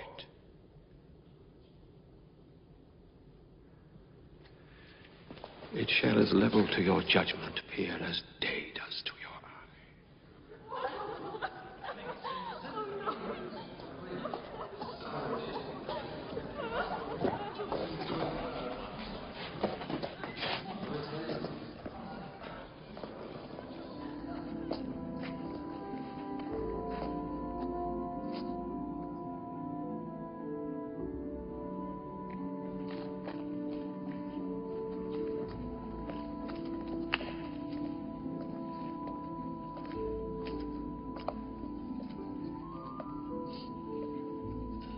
There's rosemary. That's for remembrance.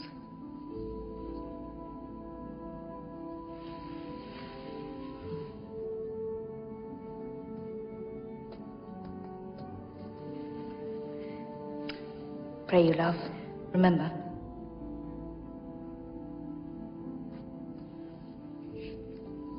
And there is pansies.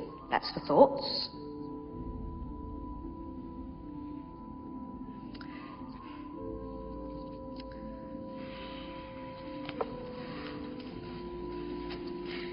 There's fennel for you, and columbines.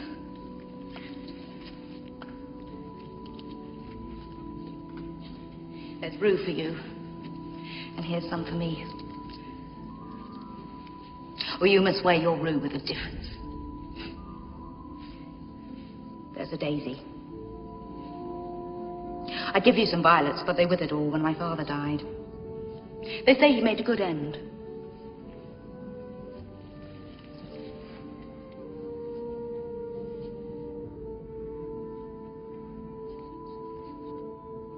Oh, heavens. Is it possible a young maid's wits should be as mortal as an old man's life?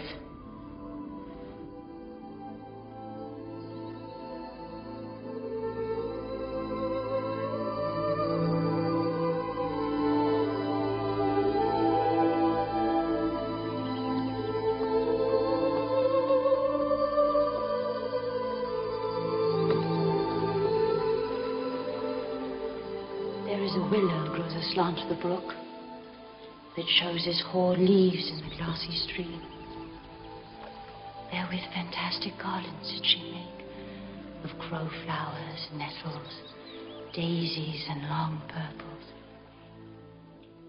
There on the pendant boughs her crowned weeds clamouring to hang, an envious sliver broke, when down her weedy trophies and herself fell in the weeping brook. Her clothes spread wide, and mermaid-like awhile they bore her up, which time she chanted snatches of old tunes,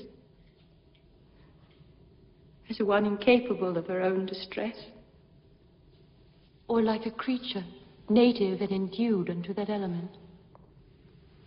But long it could not be, but that her garments, heavy with their drink, pulled the poor wretch from her melodious lay to muddy death. Alas, then she is drowned.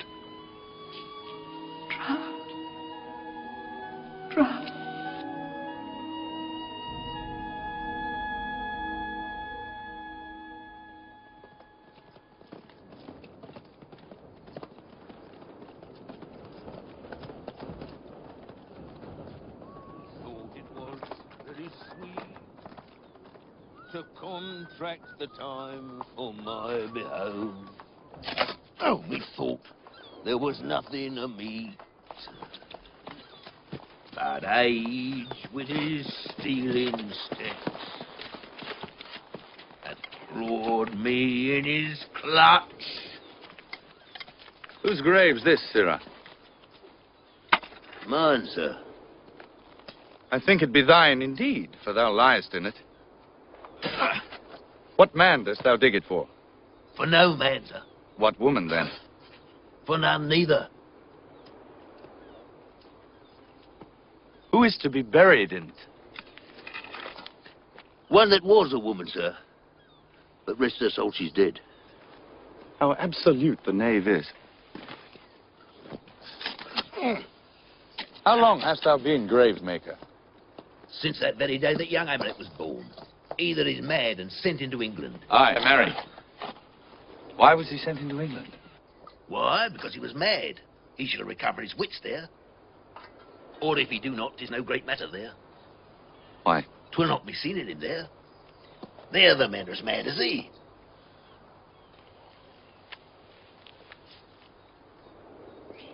How long will a man lie the earth ere he rot? Oh, faith, if it be not rotten before he dies, some 8 year, 9 year. Here's a skull now. It'll lie you in the earth some 23 years. Whose was it? A horse and mad fellas it was. He poured a flagon of Rhenish on my head once. Whose do you think it was? Nay, I know not. This same skull, sir. What, sir? Yorick's skull. The king's jester. This? In that. Let me see.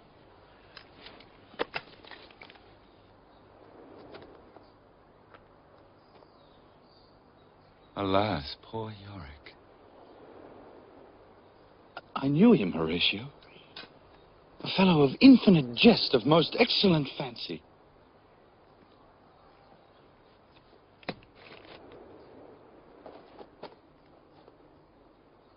He hath borne me on his back 1,000 times, and now, how abhorred in my imagination it is. My gorge rises at it. Here hung those lips that I have kissed I know not how oft. Where be your jibes now? Your gambols, your songs, your flashes of merriment that were wont to set the table on a roar.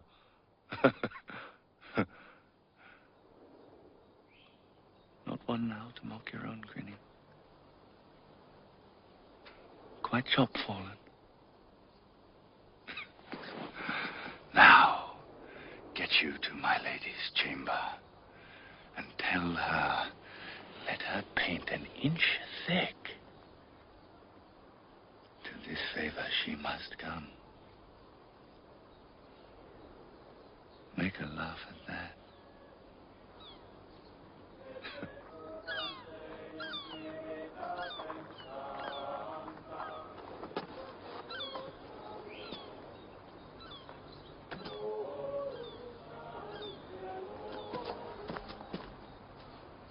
The king, the courtiers.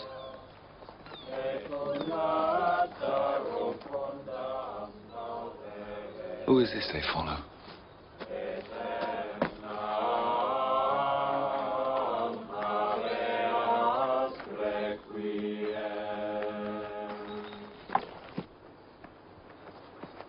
Lay her in the earth, and from her fair and unpolluted flesh may violets spring.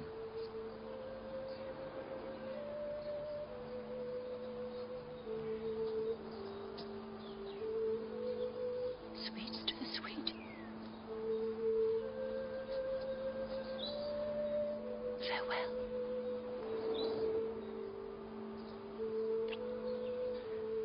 I hope thou shouldst have been my Hamlet's wife. I thought thy bride bed to have decked, sweet maid, and not to have strewed thy grave.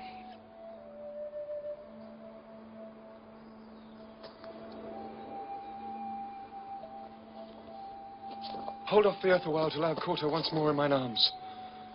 Oh, Rose of May. Dear maid. Kind sister.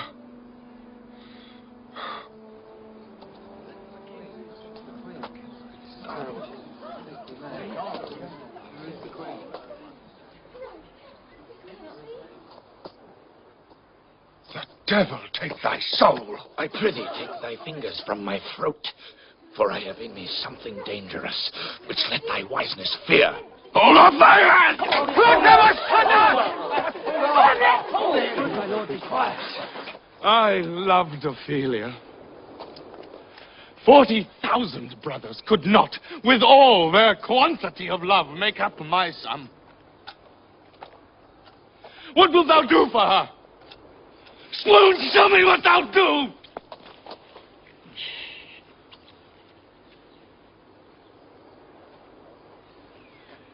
Hear you, sir. I loved you ever. But it is no matter.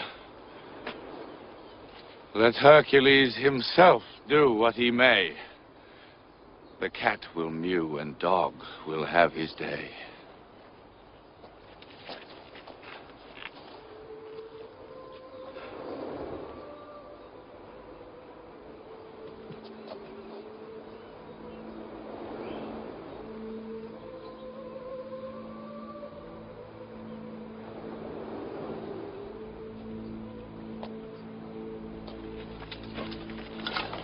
I pray thee, good Horatio, wait upon him.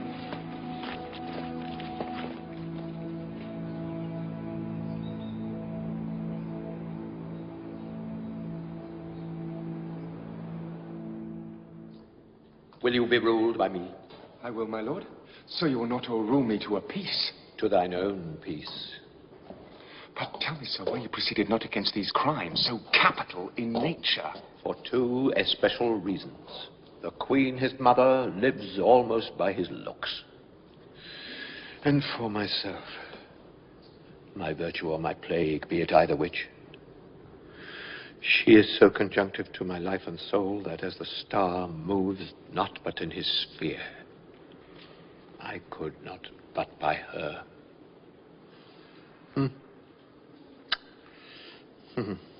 The other motive is the great love the general gender bear him.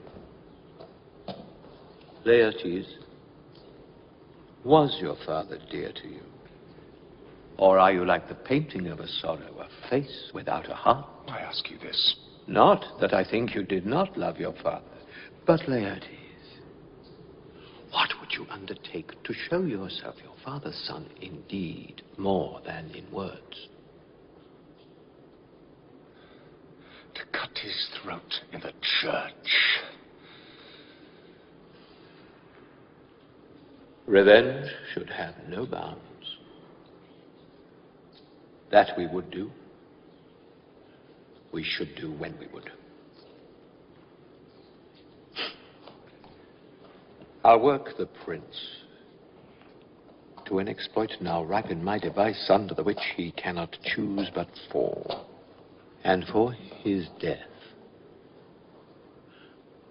no wind of blame shall breathe, but even his mother shall uncharge the practice and call it accident. Hamlet! Lord Hamlet!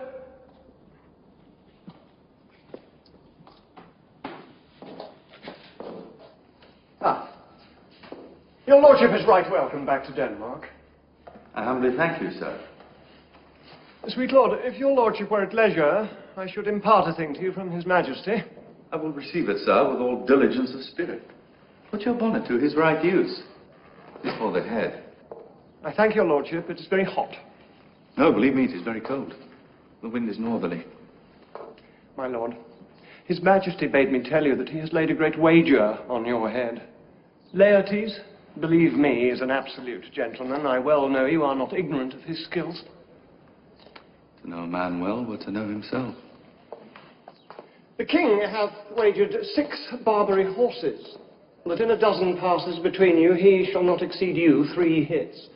It would come to immediate trial tomorrow if your lordship would vouchsafe a timely answer. I will win for him if I can. If not, I gain nothing but my shame and the odd hits. Shall I deliver you even so? If his fitness speaks, mine is ready. Now, or whensoever, provided I be so able as now.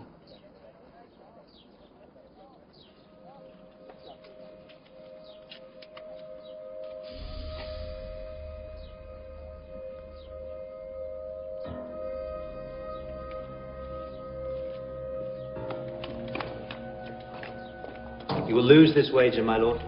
I do not think so. I've been in continual practice. I shall win at the odds. Thou wouldst not think how ill all's here about my heart. But it is no matter. If your mind dislike anything, obey it. Not a whit. We defy augury. I have it. When in your motion you are hot and dry, I'll have a chalice, which if you but sip, our purpose may hold there. For that purpose, I'll anoint my sword. I bought an unction of a mountebank, so mortal that if I but scratch him, it will mean death. It warms the very sickness in my heart that I shall tell him to his teeth, thus diest thou.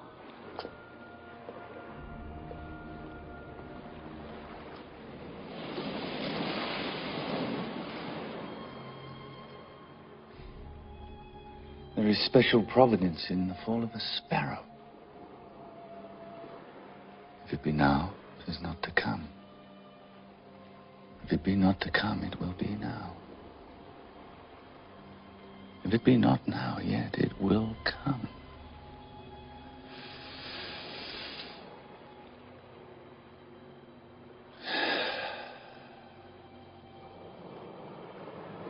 The readiness is all.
Come, Hamlet, come, and take this hand from me.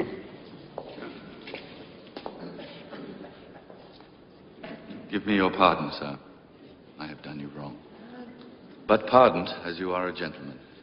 Sir, in this audience, free me so far in your most generous thoughts that I have shot my arrow o'er the house and hurt my brother. I am satisfied in nature, but in terms of honor, I stand aloof and will know reconcilement. Yet I receive your offered love like love and will not wrong it. I embrace it freely.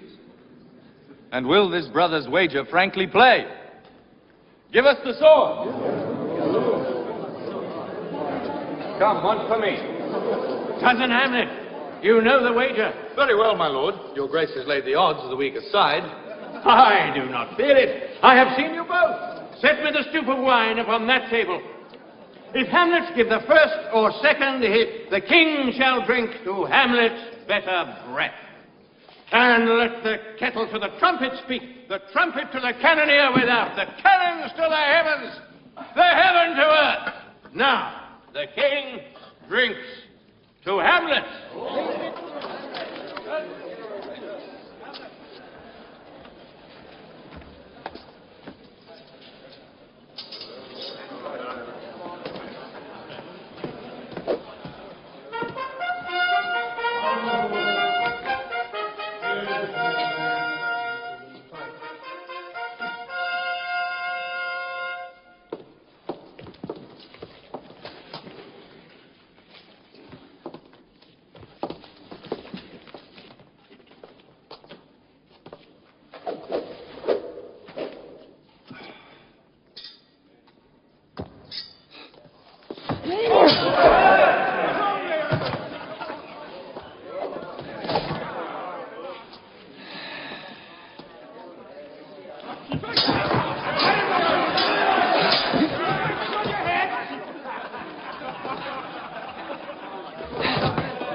Palpable hit! Well again! Stay!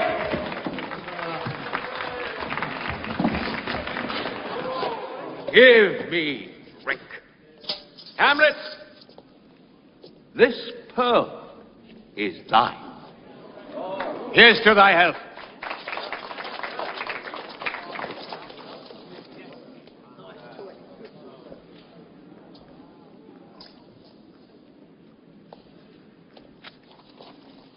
I'll play this bout first. Set it by a while.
Another hit! What say you? I do confess.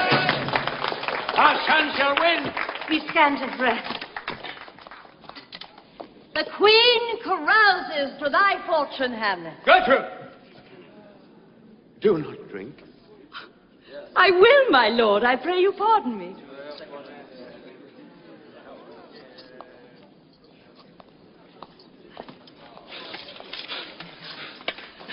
I dare not drink yet, madam. By and by. Come, let me wipe thy face.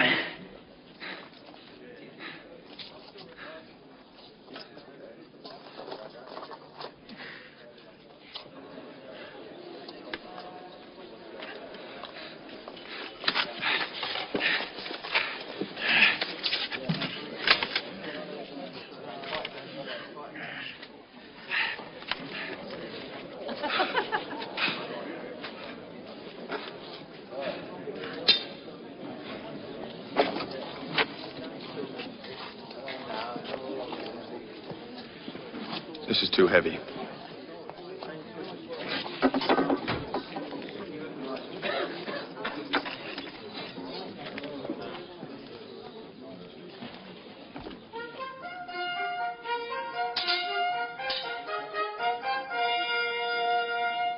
Come to the third, Laertes. You do but dally.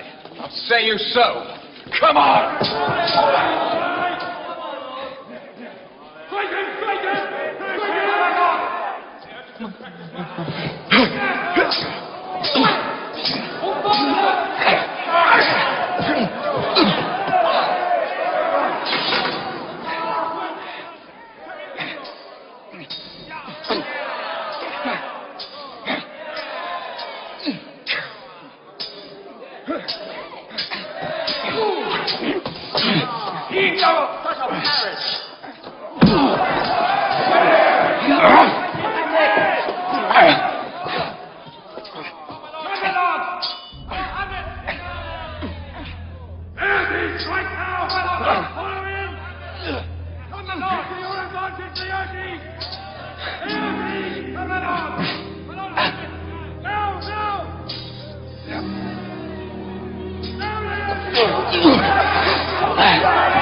Nothing, neither way. Halt, sir!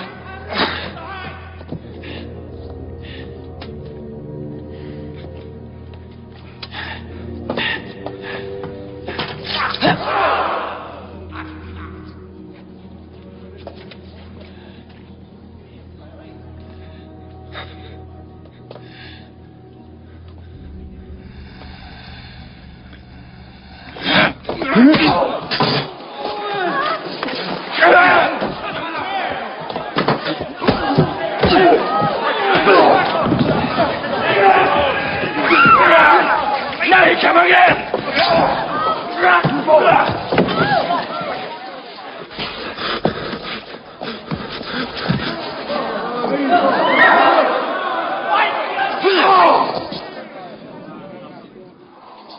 Look to the Queen there!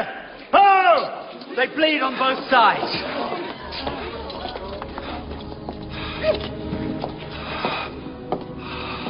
How does my lord? How does the Queen? She swoons to see them bleed.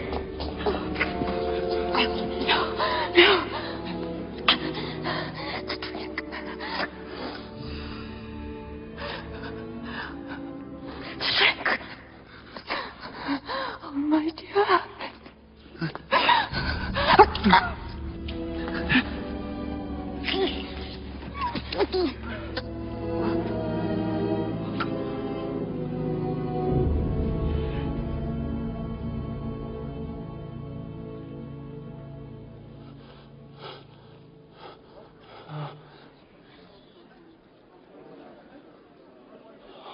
Oh, villainy. How? Let the doors be locked. Treachery. Sneak it out. It is here, Hamlet. Hamlet, thou art slain. No medicine in the world can do thee good. The treacherous instrument is in thy hand, unbaited and envenomed. The foul practice hath turned itself on me. I am justly killed in mine own treachery. Exchange forgiveness with me, noble Hamlet. Mine and my father's death come not upon thee. Nor mine on thee. I can no more. Oh.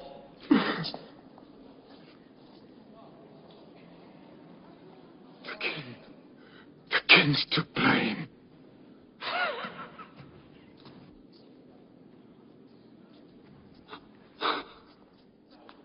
The point envenomed, too. Then venom to thy work!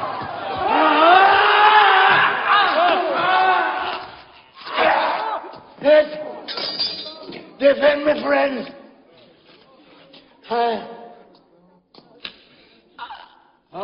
Here, thou incestuous, murderous, damned Dane. Drink off this potion. Is thy union here? Follow my mother.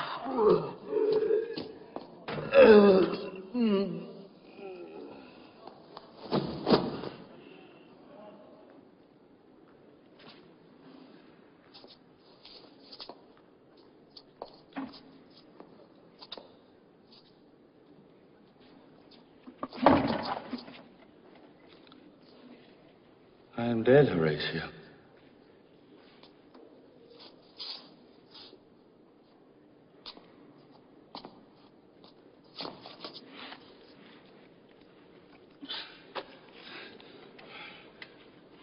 Wretched Queen. Adieu.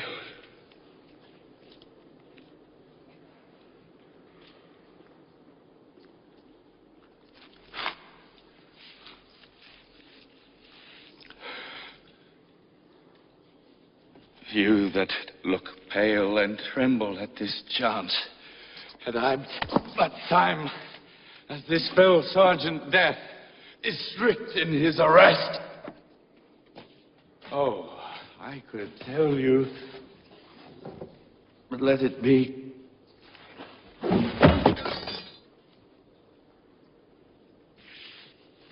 Horatio, I am dead. Thou livest. Report me and my cause aright. Oh, God. Horatio, what's a wounded name? Things ending thus unknown shall live behind me. If thou didst ever hold me in thy heart, Absent thee from felicity a while, and then in this harsh world draw thy breath in pain to tell my story.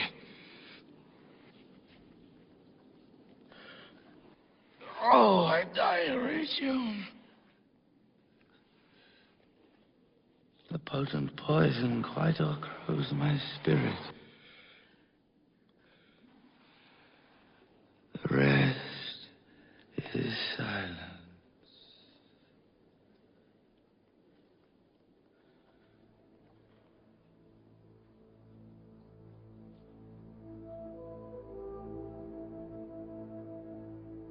Good night, sweet prince, and flights of angels sing thee to thy rest.